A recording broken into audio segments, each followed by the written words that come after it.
Nós vamos encerrar hoje as nossas congregações no livro do profeta Oséias. Oséias 14, leiamos em oração e no final, cada um levante o clamor que o Espírito de Deus conduzir em sua alma. Oséias 14, todos juntos. Volta, ó Israel, para o Senhor teu Deus, porque pelos teus pecados estás caído. Tende convosco palavras de arrependimento e convertei-vos ao Senhor. Dizei-lhe: perdoa toda iniquidade, aceita o que é bom, e em vez de novilhos, os sacrifícios dos nossos lábios. A Assíria já não nos salvará, não iremos montados em cavalos, e não mais diremos a obra das nossas mãos, tu és o nosso Deus. Por ti o órfão alcançará a misericórdia. Curarei a sua infidelidade, eu de mim mesmo os amarei, porque a minha ira se apartou deles. Serei para Israel como orvalho, ele florescerá como o lírio e lançará as suas raízes como o cedro do Líbano. Estender-se-ão os seus ramos, o seu esplendor será como o da oliveira e a sua fragrância como a do Líbano. Os que se assentam de novo à sua sombra voltarão, serão vivificados como cereal e florescerão como a vide. A sua fama será como a do vinho do Líbano. Ó Efraim, que tenho eu com os ídolos, eu te ouvirei e cuidarei de ti. Sou como o cipreste verde, de mim procede o teu fruto. Quem é sábio que entenda estas coisas? Quem é prudente que as saiba? Porque os caminhos do Senhor são retos, e os justos andarão neles, mas os transgressores neles cairão. Nós vamos encerrar hoje as nossas congregações no livro do profeta Oséias, nesse último capítulo que lemos. E nesse capítulo nós vamos meditar nesse tema, que vocês vão repetir depois de mim. Repita: retidão. Aleluia. Vocês todos já ouviram aquele ditado popular, né, do pau que nasce torto? Em alguns lugares falava: o pau que nasce torto morre torto, porque não endireita, né? Em outros até a cinza é torta quando queima. Muito bem. Todos nós, seres humanos, somos o pau que nasce torto. Sem exceção. Aliás, uma única exceção: o homem Jesus. Jesus, na sua natureza humana, já foi concebido, gerado e nascido em retidão. Mas todos os demais homens, incluindo eu e cada um de vocês, aqui ou à distância, nós estamos incluídos em Romanos 3, 23. Todos pecaram e carecem da glória de Deus, ou seja, todos pecaram porque todos nasceram como pau torto. Todos nascemos tortuosos. E um dos sinais que nós somos tortuosos é ficar apontando a tortuosidade do outro e não ver a sua, e não ver a própria, e não ver como é torto. Aí tem aquela outra expressão: é o sujo falando do mal lavado. Xinga outros de corruptos, como você também é corrupto. E a Bíblia que diz isso, de Jeremias 17:9. Enganoso é o coração, mais do que todas as coisas. E ele não é só corrupto, não. O coração é desesperadamente corrupto. Tem um corrupto morando dentro de você. É o seu ego. É o seu eu. É a sua alma. E em 1 João, o apóstolo João escreveu: se alguém diz não ter pecado, está chamando Deus de mentiroso. Está pecando ainda, pior. Foi por isso que Jesus desafiou os homens que atirassem a primeira pedra a alguém que não tivesse pecado. E ninguém atirou. Todos nasceram tortos. Por isso que o segundo nível da salvação, que é a santificação, envolve esse elemento que nós vamos meditar hoje, que se chama retidão. Deus não quer filhos tortos. Deus quer filhos retos. Então, o pau que nasce torto, morre torto. Isso vale para aqueles que não foram predestinados para a glória. É verdade. Nasceram tortos e morreram tortos. Porque Deus não vai retificá-los. Não vai torná-los retos. Nunca. Nenhum deles. Ninguém. Todos, de alguma ou de muitas maneiras, são tortos e não serão retos. Não receberão retidão. Somente aqueles aos quais Jesus denominou poucos escolhidos, e que a Bíblia chama de os eleitos de Deus, nesses Deus vai operar retidão. E tornar alguém torto em reto, permita-me dizer a vocês que isso dói muito. Dói muito. Um dia você passe uma tarde aí num consultório de fisioterapeutas e vai ver muita gente gritando lá dentro. Eu já fui uma dessas pessoas gritando lá dentro para colocar as coisas no lugar, os ossos, o que entortou no lugar. Pior do que isso é a nossa alma torta, que nem nós, e nem fisioterapeuta, e nem nenhum médico, e ninguém do mundo pode tornar a alma reta. Só Deus. E Ele só faz isso naqueles citados em Efésios 1:4, naqueles que Ele mesmo escolheu em Cristo, antes da fundação do mundo, para serem santos e irrepreensíveis diante dele. Santos e irrepreensíveis significa para serem retos diante dele, para terem retidão. Quando Jesus disse em João 14:6, eu sou o caminho, esse caminho é reto. A alma torta tem a tendência de se desviar do caminho reto. A alma torta não fica no caminho reto. Ela tem a tendência de se desviar do caminho reto. E do caminho reto ou se desvia para a esquerda ou se desvia para a direita. Ambos os lados são desvios.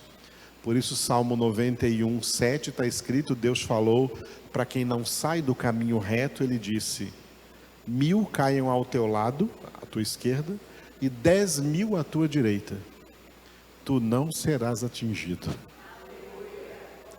se permanecer no caminho. Se permanecer no caminho, sem se desviar. E para não se desviar, foi o que Jesus disse em Mateus 26:41. Vigiai e orai, para que não entreis em tentação. O espírito, na verdade, está pronto, mas a carne é fraca. Olha, um desvio do caminho reto, não chega na vida dos crentes, né, de forma aparente, para que esse crente veja logo que isso é um desvio. Não, um desvio na vida do crente começa com um desvio de 1 milímetro, um desvio milimétrico. Um desvio milimétrico já é torto. Um desvio milimétrico já é torto. E aí ele começa milimétrico e vai aumentando. O caminho reto está aqui, o desvio vai aumentando. O que começa milimetricamente, as heresias que tomaram as igrejas evangélicas nas últimas décadas, começaram bem pequenininhas, começaram bem tímidas, bem disfarçadas, bem dissimuladas, parecendo que era uma coisa boa nas igrejas. E desviou com o tempo, com as décadas, as 4 últimas décadas, desviou os crentes para tudo quanto é lado, ou direita ou esquerda. Começou assim. O pecado nunca começa na sua vida lá, logo mostrando a sua cara, não. Ele começa milimetricamente. Milimetricamente, e você não percebe que já saiu da retidão e entrou no que é torto. É muito sensível essa coisa, porque a nossa alma tem essa tendência, e a santificação significa manter a alma em Cristo, manter a alma no caminho reto, até o fim de nossas vidas, e aí será completa essa obra de retidão em nossas vidas. O nosso Deus não é torto, Ele é reto. O Pai não é torto, Ele é reto. Jesus não é torto, Ele é reto. O Espírito Santo não é torto, Ele é reto. E a salvação que recebemos para que sejamos retos. Tenhamos retidão. Glória a Deus. Muito bem, então, lemos hoje então o último capítulo de Oséias, Oséias capítulo 14. Sábado que vem nós vamos começar no livro do profeta Zacarias, tá? Um capítulo por sábado do livro do profeta Zacarias, pela graça de Deus. Bom, esse título que vocês estão vendo agora aqui no slide é o título do livro completo, o título que poderia ser o título do livro todo do profeta Oséias, tá? Oséias poderia ter, além de outros, esse título aqui, repita depois de mim: Aliança Quebrada. Uma das mensagens que Deus enviou no Antigo Testamento, através dos profetas, a partir de Isaías, Jeremias, Ezequiel, Daniel, Oséias e todos os demais, uma das mensagens muito fortes que Deus mandou para o povo de Israel, já naquela época, antes de Cristo, é que eles mesmos quebraram a aliança que Deus havia feito com eles. Essa aliança foi quebrada. Aliança, uma aliança como a minha aqui, de casamento, né? Aliança para os casados, com o adultério, ela é quebrada. Por isso nós temos uma ordem: não adulterarás. Com adultério, essa aliança é quebrada. No início desse livro, nós vimos Deus mandando Oséias se casar com uma prostituta, né, com uma prostituta. Oséias representaria Deus e a prostituta era uma representação da nação de Israel que prostituiu, traiu a Deus adulterou espiritualmente, invocando falsos deuses, se afastaram do Senhor, traíram. Israel foi uma esposa que traiu o seu esposo, Deus. Hoje a esposa não é mais Israel, hoje a esposa é a igreja, e o esposo é o Filho de Deus. Então, muito cuidado para não cometer o mesmo pecado que foi cometido contra Deus por Israel, que é trair o seu filho Jesus. Esse adultério não será perdoado. A aliança em Cristo Jesus foi instituída para não ser quebrada. No Antigo Testamento a aliança foi quebrada, porque está tendo guerra lá agora em Israel. Fica os crentes que não conhecem Bíblia e pastores também ignorantes de Bíblia, né? Pensando que a gente tem que ficar, Israel é o povo de Deus. Não é povo de Deus coisa nenhuma. A aliança foi quebrada antes de Cristo vir ao mundo. Antes de Cristo, Deus enviou os profetas. Depois lê Jeremias capítulo 31, Deus dizendo: eles quebraram a aliança que tinham comigo. Foi quebrada. E uma aliança quebrada, ela não mais é restaurada. Uma aliança quebrada, um pacto quebrado, é um pacto desfeito. Um acordo quebrado é o fim do acordo. Não há aliança nenhuma de Israel com Deus. A aliança agora é em Cristo Jesus, por meio de Cristo Jesus. Por isso o povo de Deus, tá? É o povo que Deus escolheu para a sua herança. Povo que vem de todas as nações da terra, inclusive de Israel, e de todas as nações da terra. Israel hoje não tem nada diferente de nenhuma outra nação. Um aluno perguntou do Salmo 122, e agora nós temos que orar para o Jerusalém, Não, nós temos que orar hoje de acordo com 1 Timóteo capítulo 2, versículo 1. Em favor de todos os homens, indiscriminadamente. Não há uma nação mais importante que a outra, e ninguém mais importante que ninguém. Nós oramos por todos. Ok? Israel, aliança quebrada. Esse é o título que nós podemos dar ao livro do profeta Oséias. Este livro do profeta Oséias, ele tem uma introdução, um desenvolvimento e uma conclusão. A introdução, os 3 primeiros capítulos, Oséias de 1 a 3, diga: prostituição espiritual. Isso acontece quando gente que é para ser povo de Deus, gente de Deus, vai para o mundo, se volta de novo para o mundo, tem amigos no mundo, tem amizade com o mundo, tem ídolos no mundo, quer os prazeres do mundo, quer a felicidade falsa prometida pelo mundo.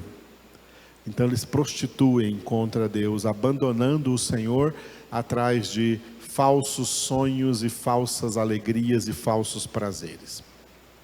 O desenvolvimento do livro, que nós terminamos sábado passado, do capítulo 4 até o capítulo 13, diga: contenda do Senhor.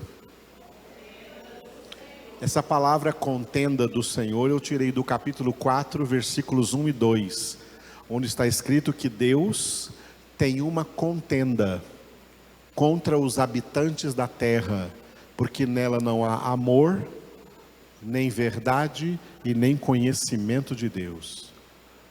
Só tem coisa ruim acontecendo na terra, porque os homens estão afastados de Deus e não querem saber de Deus. Querem saber da sua vida, da sua felicidade, dos seus interesses. Mas da verdade de Deus, a palavra, não querem saber. O conhecimento de Deus não querem saber. E por isso é um povo cada vez mais sem amor, o amor vai se esfriar de quase todos. Jesus disse em Mateus 24, com a multiplicação da iniquidade, o amor de quase todos se esfriará. É quase, não é todos, porque os que são verdadeiramente de Deus não esfriarão no amor, mas os outros todos vão esfriar. E aí vem a conclusão deste livro, tá? Portanto, um livro forte, de forte admoestação, tá? Não é um livro assim, passando mãozinha na cabeça de pecador, é chamando para a conversão. Por isso Deus, através do profeta Oséias, nessa conclusão, que é o capítulo 14 que lemos hoje, ele faz uma, diga depois de mim, exortação à conversão. Glória a Deus. Em hebraico não existe o verbo converter. O verbo usado no Antigo Testamento para converter é o verbo voltar. É o verbo voltar. Por isso nós lemos aí Deus falando, né? Deus falando desde o primeiro versículo: volta, ó Israel. Ok? Volta, ó Israel. E no versículo 2, onde está escrito, né, convertei-vos, é voltai-vos, que está escrito na língua hebraica. Na língua hebraica não tem o verbo converter. O verbo usado para converter é o verbo shuv, que é o verbo voltar. Muito bem, então, terminando o capítulo 14, é como se o livro do profeta Oséias fosse uma fortíssima pregação, e o capítulo 14 é a aplicação dessa pregação. Diante de tudo isso que vocês ouviram, se voltem para Deus, se voltem para Deus, se voltem para Deus, porque quem não se volta para Deus, vai ter um triste fim, vai ter um triste destino, quem não se voltar para Deus, de todo o seu coração. Glória a Deus. Muito bem, terminando este livro do profeta Oséias, o Espírito de Deus me guiou ao último versículo. Capítulo pequeno, né? Só tem 9 versículos. Esse aí é o último versículo, versículo 9. Quem é sábio que entenda estas coisas? Quem é prudente que as saiba? Porque os caminhos do Senhor são retos, e os justos andarão neles, mas os transgressores neles cairão. Repitam bem forte.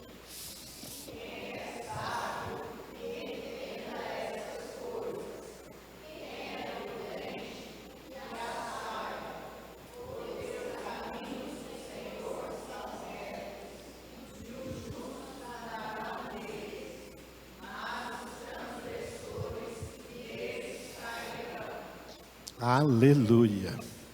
Nós temos aqui 4 elementos importantes que nós temos que meditar nesse texto. O primeiro elemento a gente vai tirar dessas 2 frases aqui, ó. Quem é sábio que entenda estas coisas, quem é prudente que as saiba. Ninguém recebe essa sabedoria de Deus aqui para ser diante dele sábio e prudente, para entender e saber as coisas, a não ser aqueles que andam na busca do, repita depois de mim, conhecimento dinâmico. Nós não fomos salvos apenas para ser levados para o céu, para ganhar o céu que nós nunca merecemos, para ganhar uma salvação que nunca merecemos. A salvação tem propósitos, e um dos grandes propósitos de Deus na vida dos salvos é que eles adquiram conhecimento. Jesus disse que a vida eterna é conhecimento, é conhecer a Deus. João 17,3, ele orou: Pai, a vida eterna é esta, que te conheçam a ti, um só Deus verdadeiro, e a Jesus Cristo a quem tu enviaste.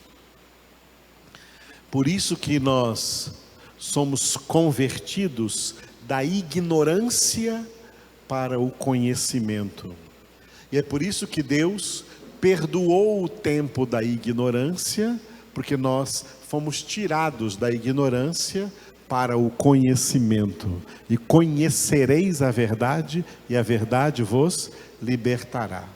Quem permanece na ignorância, permanece em pecado. Cuidado, porque na nossa cabeça a gente tem esse costume de achar que algumas coisas são pecado e outras não. Tem muita coisa que as pessoas não acham que é pecado, mas é. Por exemplo, ignorância.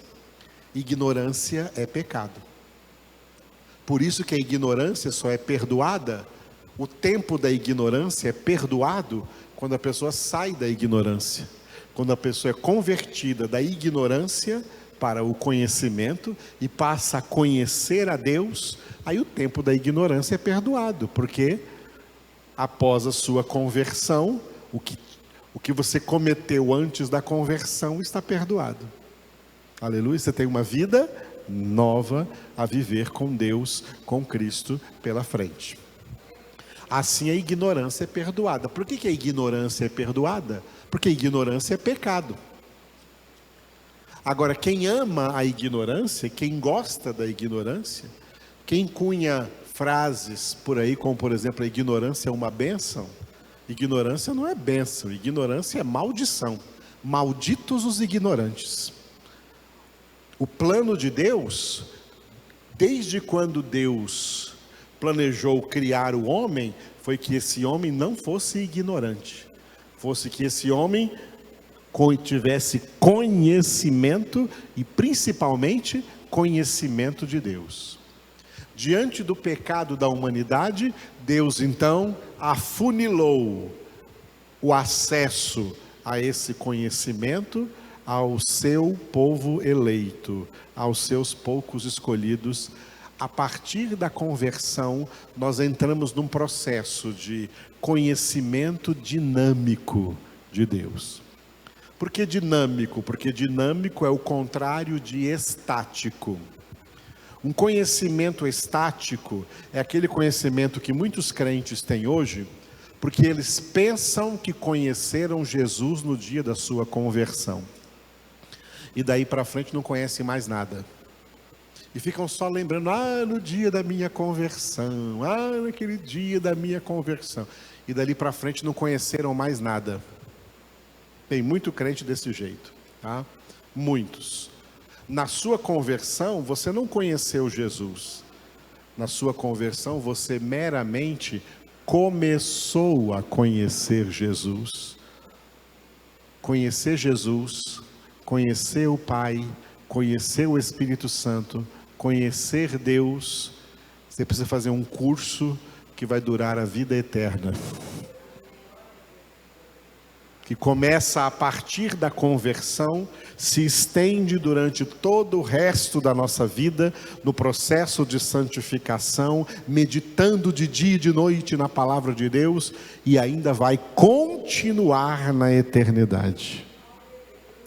Porque por mais que conheçamos aqui, Paulo escreveu em 1 Coríntios 13, que o nosso conhecimento é parcial, em parte conhecemos. Só lá na glória conheceremos plenamente, tal como somos conhecidos por Deus. Por isso, o conhecimento ao qual Deus quer nos conduzir é um conhecimento dinâmico. Nós não paramos de conhecer. Os crentes que têm conhecimento estático são aqueles que acham que não tem que estudar, não, porque a letra mata. Eles interpretaram errado essa palavra, que a letra mata, e pensa que a letra mata quem estuda a Bíblia. A Bíblia é viva, amados. A Bíblia é palavra de Deus viva e eficaz. As palavras que eu vos tenho dito são espírito e vida. As pessoas não sabem nem o que significa a letra mata, não entenderam o que isso significa. E usam isso como pretexto da sua preguiça e sua indisposição e desinclinação a estudar a Bíblia, provando com isso que não são de Deus, porque gente que é de Deus tem o seu prazer na palavra de Deus e nela medita de dia e de noite, como está escrito no Salmo 1, versículo 2. Se alguém diz que é crente e não tem esse prazer na palavra de Deus, isso é falso crente, está lotado disso por aí. Verdadeiros crentes têm prazer na palavra e quando entram nesse conhecimento da palavra não param nunca mais, porque é um conhecimento dinâmico, é um conhecimento que vai aumentando todos os dias, vai aumentando constantemente. E por isso, nesse livro mesmo do profeta Oséias, no capítulo 6, tem essa exortação. Oséias 6:3, conheçamos e persigamos em conhecer ao Senhor. Repita.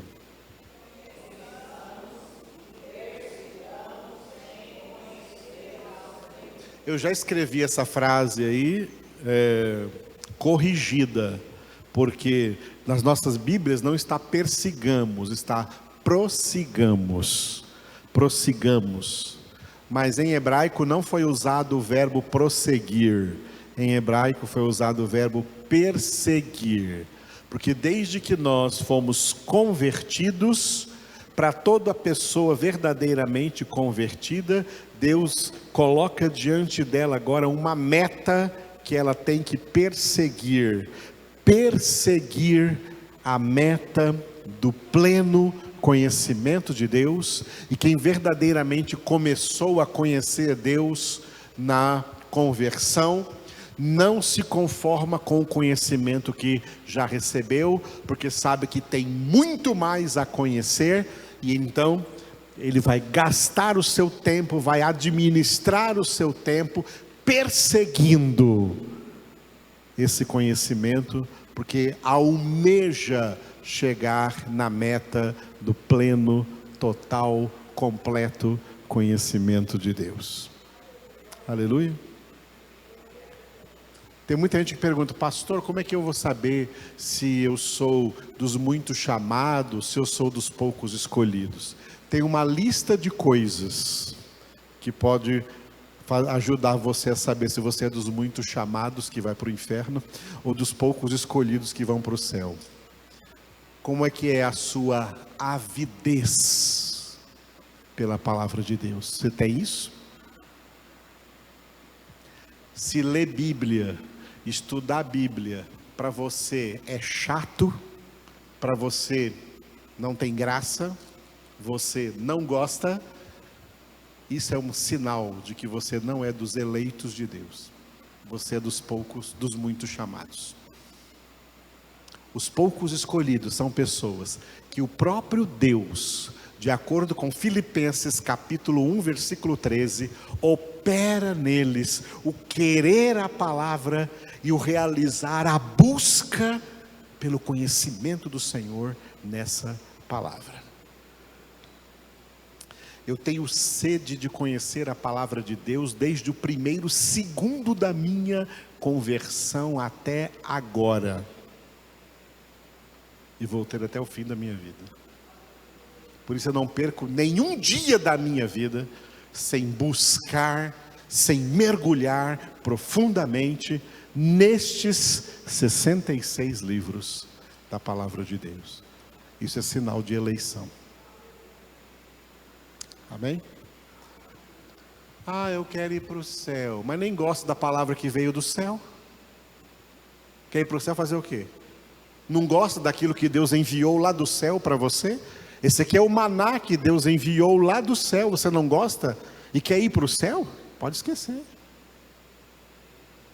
O céu é para quem ama a Deus. Por isso as coisas do céu são coisas que agora nem olhos viram, nem ouvidos ouviram, nem o coração humano imaginou. O que Deus tem preparado para quem? Para aqueles que o amam. E Jesus disse em João 14, 23, se alguém me ama, guardará a minha palavra, e meu Pai o amará, e viremos para ele, faremos nele morada. Então, esse é o primeiro tópico do versículo, conhecimento dinâmico. Quem é sábio que entenda essas coisas, quem é prudente que as saiba. O segundo tópico do versículo é esse aqui, repita depois de mim, ó. Os caminhos do Senhor são retos. Mais uma vez, os caminhos do Senhor são retos. O segundo tópico é esse aqui, eu repita, retidão da palavra. Porque os caminhos do Senhor são retos, porque a palavra é reta. Porque o versículo traz os caminhos do Senhor. Os caminhos do Senhor são retos, é porque no plural os caminhos, porque representam todas as doutrinas bíblicas, todos os ensinamentos bíblicos, que se divide em dois grupos. Um grupo pequeno, que são os 8 principais ensinamentos bíblicos, as 8 principais doutrinas bíblicas, e o segundo grupo de centenas de outras doutrinas, subdoutrinas, que estão ligadas a uma ou mais dessas 8 doutrinas principais, que de vez em quando eu prego aqui para vocês. Sobre cada uma delas, muitos já anotaram por aí. E agora eu vou falar só rapidamente. As 8 principais doutrinas bíblicas: divindade, antropologia bíblica, hamartiologia, soteriologia, cristologia, pneumatologia, eclesiologia e escatologia. Essas são as 8 principais doutrinas bíblicas, e ligadas, atadas a elas, centenas de outras por toda a Bíblia Sagrada. Todas essas doutrinas são chamadas no plural aqui de os caminhos do Senhor. Os caminhos do Senhor são retos, porque todas essas doutrinas contidas aqui na palavra de Deus são doutrinas retas. E são doutrinas que transmitem retidão. E por meio dessas doutrinas nós falamos então que a palavra é reta. Digo de novo, retidão da palavra.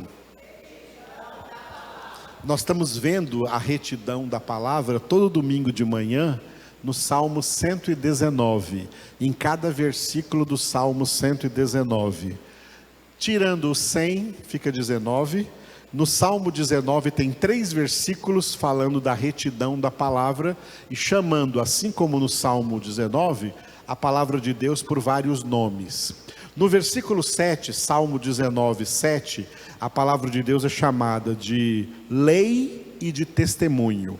A lei do Senhor é perfeita e restaura a alma. O testemunho do Senhor é digno de credulidade e dá sabedoria aos simples. Repita.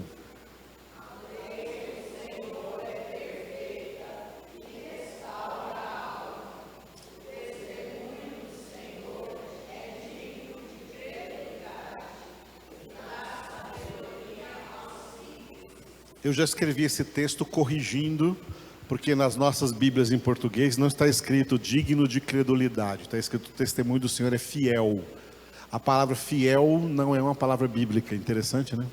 A palavra fiel é uma palavra do latim, e não do hebraico do Antigo Testamento, e nem do grego do Novo Testamento. O hebraico e o grego trazem a palavra digno de credulidade. Uma pessoa fiel é uma pessoa digna de credulidade. Pode crer nela, pode crer em Deus, porque Deus é digno de credulidade. Pode crer na palavra de Deus, porque ela é digna de confiança, é digna de credulidade. Aleluia. Então, a lei do Senhor é perfeita e restaura a alma. Isso que a palavra do Senhor, o testemunho do Senhor é digno de credulidade. A palavra do Senhor é digna de credulidade. E o que a palavra faz? Restaura a alma e dá sabedoria. Olha que coisa linda, a palavra restaura a alma e dá sabedoria. Versículo 8, Salmo 19, 8. Os preceitos do Senhor são retos e alegram o coração. O mandamento do Senhor é puro e ilumina os olhos. Vocês.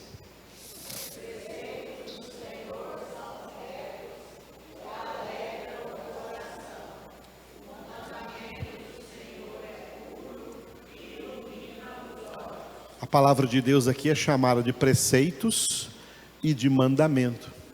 A palavra de Deus é reta, os preceitos do Senhor são retos, a palavra de Deus é reta e alegra o coração de quem tem fome, sede e avidez por essa palavra. A palavra de Deus alegra o nosso coração.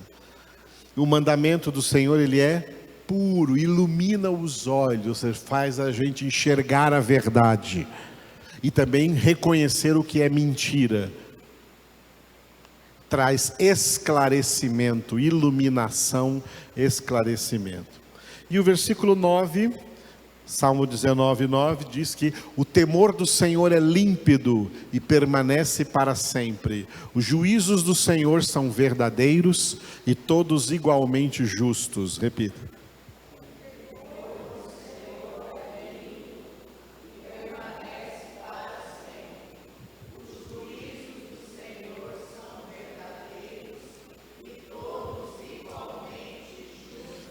A palavra de Deus aqui é chamada de o temor do Senhor, é um dos títulos da Bíblia. A palavra de Deus é chamada de o temor do Senhor. Por quê? Porque quando Deus fala, Ele merece reverência, temor reverencial. Deus falou, é isso que eu tenho que viver, eu tenho que ter medo de não obedecer a isso. Eu tenho que ter medo de desobedecer. Por isso o temor do Senhor é o princípio da sabedoria, tá? Então a palavra de Deus é límpida. O temor do Senhor é límpido, a palavra de Deus é límpida. E a palavra de Deus é composta pelos juízos do Senhor, que são verdadeiros. A palavra de Deus é verdadeira e igualmente justa.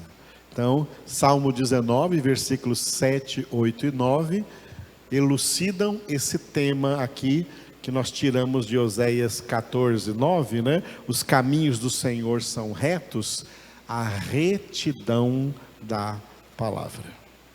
Aleluia. Agora, terceiro tópico desse nosso versículo 9 de Oséias 14, diga: os caminhos do Senhor são retos, e os justos andarão neles. Os justos andarão nos caminhos retos do Senhor, porque, diga, retificação dos eleitos. Os justos aí são os eleitos de Deus, que a partir da sua justificação, que é um dos outros nomes da salvação. Salvação é justificação. E essa salvação tem 3 níveis: conversão, santificação, glorificação.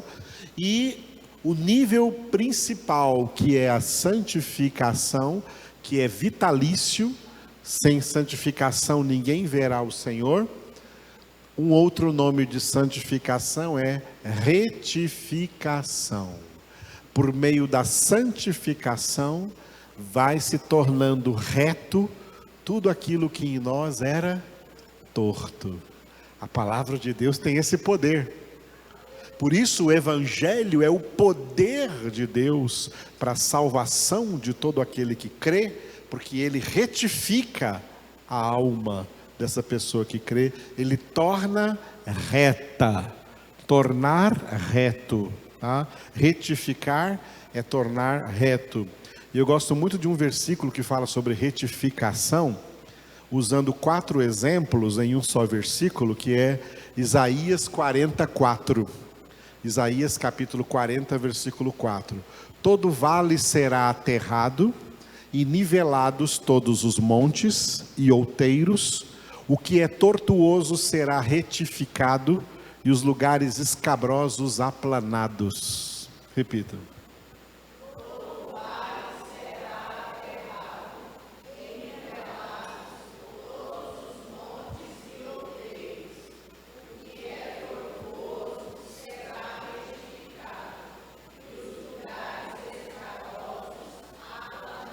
Aleluia. Glória a Deus. Um dos temas importantes do livro do profeta Isaías é que ele profetiza a vinda de Jesus como sendo a vinda da palavra. A palavra que Deus envia à terra, que Deus ia enviar à terra, é o seu próprio Filho Jesus. E essa é a obra da palavra. Tem 4 coisas aqui. Primeiro, repita depois de mim de novo: todo vale será aterrado. O que é o vale? O vale é uma depressão, é um buraco. O vale representa um vazio. A palavra de Deus preenche todo vazio humano, existencial, emocional, sentimental, afetivo, seja o que for, através da sua palavra, Deus nos preenche. Eu fico admirado de ver tantos crentes vazios, crentes sem palavra, não vão para a palavra. Eles pensam que vão ser cheios por outras coisas. É a palavra que preenche, que aterra esses vazios, que preenche esses vales. Aleluia. Preenche esses vales. Segunda coisa, diga isso. E nivelados todos os montes e outeiros. Repita. Montes e outeiros é o contrário do vale. O vale é um buraco. O monte outeiro é uma montanha. É algo que está aí por cima do nível. Tá? O vale abaixo do nível. O monte acima do nível. Ok? Olha só, pegando essas duas coisas, o vale e os montes representam na obra da santificação as duas dimensões da santificação. Os montes serão nivelados, significa, primeira dimensão da santificação, Deus tirando de nós tudo o que Ele não quer em nossa vida.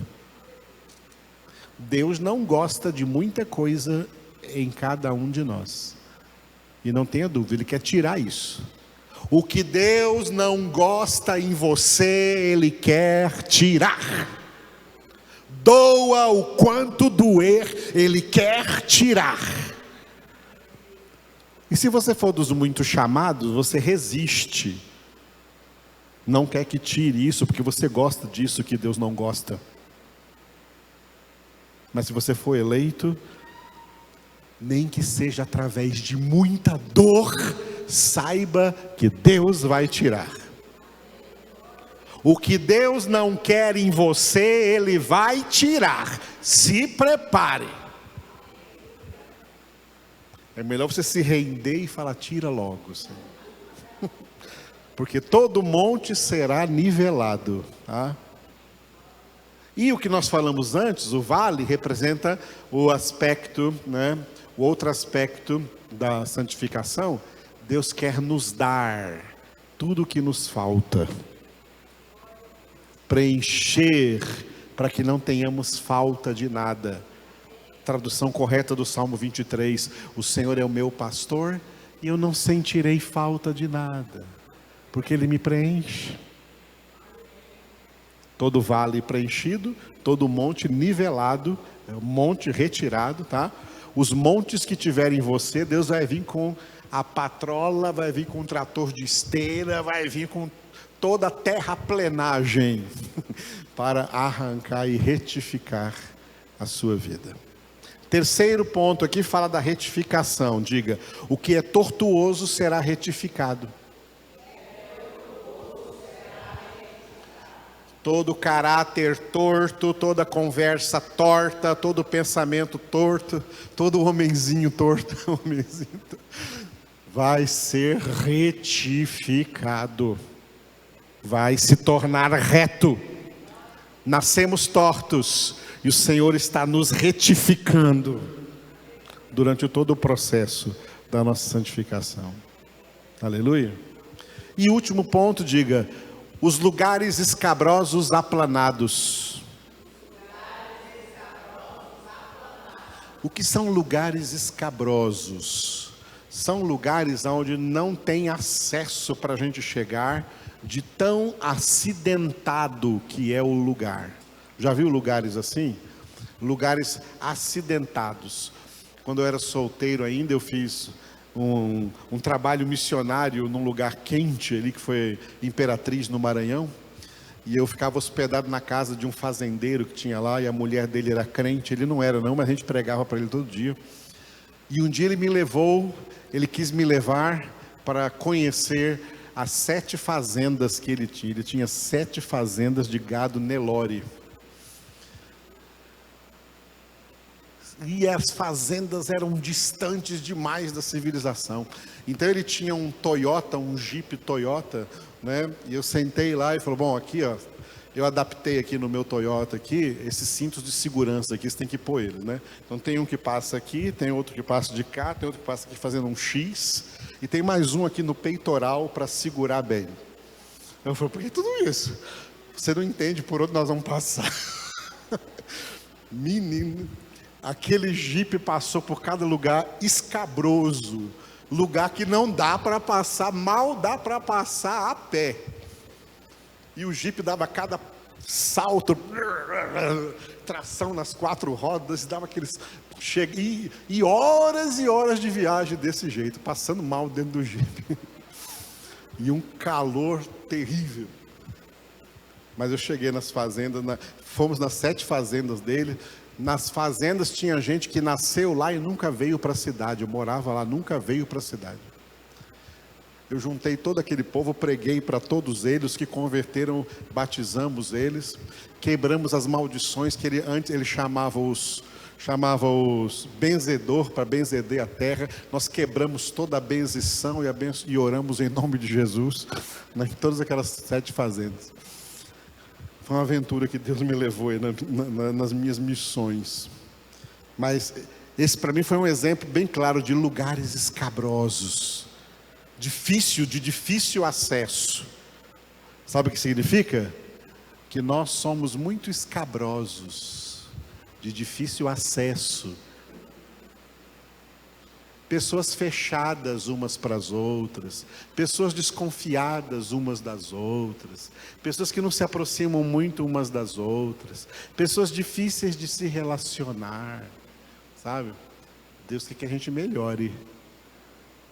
Ele quer aplanar esses lugares escabrosos, para que sejamos pessoas mais abertas, pessoas mais acessíveis, pessoas melhores. Se há uma coisa que pode fazer uma pessoa melhor, é a santificação. Fora disso, pode esquecer. Amém? E o último ponto do nosso versículo de hoje, diga: justa condenação. Repita comigo assim, ó: os caminhos do Senhor são retos, mas os transgressores neles cairão. Ó, os justos andarão neles, mas os transgressores neles cairão. A palavra de Deus é reta, e por ser reta, ela condena os que não tiverem retificação. Os que não forem retificados, os que não receberem santificação, por isso, sem santificação, ninguém verá o Senhor, serão condenados. A palavra salva e a mesma palavra condena. Foi o que Jesus disse em João 12:48. Quem me rejeita e não recebe as minhas palavras, tem quem o julgue. A própria palavra que tenho proferido, essa o julgará no último dia. Repita.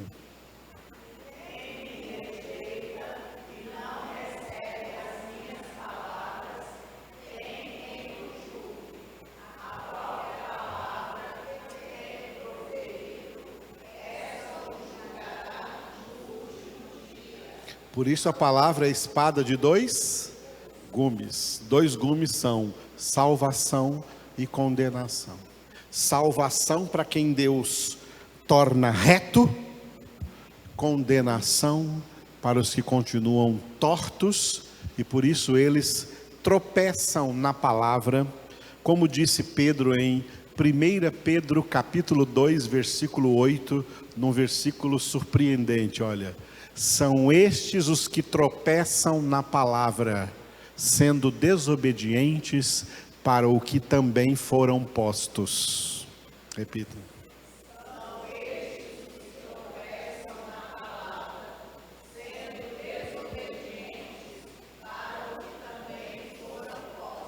Os que não são eleitos foram postos, de acordo com a palavra, para desobediência e condenação. Por isso, em relação aos eleitos, Jesus disse, Mateus 11:6, bendito é aquele que não achar em mim motivo de tropeço. Repita.